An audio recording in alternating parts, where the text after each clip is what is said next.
imaginary I into the negative even power. In the previous video, we saw how we can evaluate the pure imaginary I into the negative odd power. But in this one, we are going with the even power.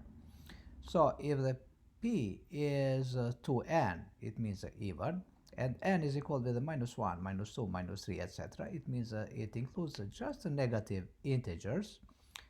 Then in this case, the result when we are evaluating is going to be a real number. Is going to be negative 1 or is going to be positive 1.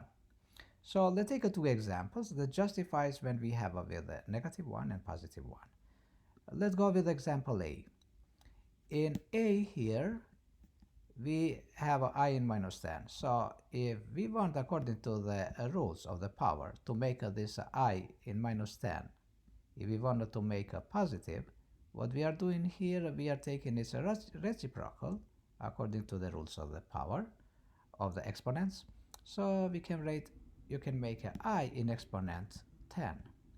So the exponent is a positive now.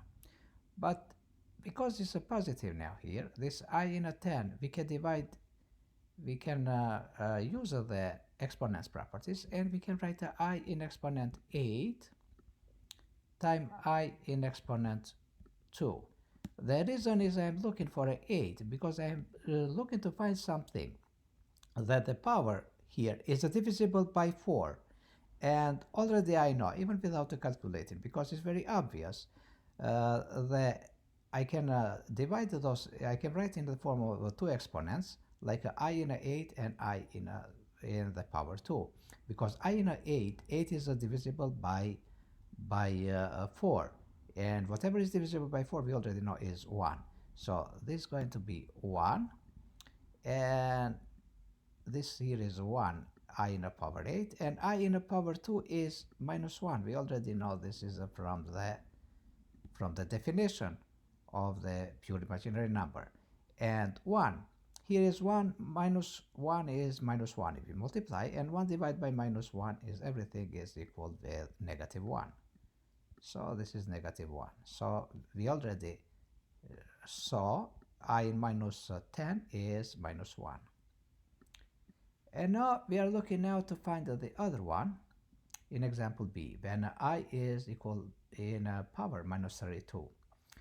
And this one we can write in this form, I in exponent 1 divided by I in exponent 32. So we are turning this into the positive exponent. And 32 is divisible by 4, because 32 divided by 4 is 8, is a full number. So here we have 1 divided by 1, which is 1. So this is a positive 1. So this one here we can write is 1. So what do we see here? Those are two examples that illustrate in general form. When we have I in a power p, and p is a 2 times n, and n is minus 1, minus 3 is a negative integer, it means that the power is negative. And when it's even, we have two solutions. Or v is minus 1 or is 1. So the solution is a real number, is going to be 1 or minus 1.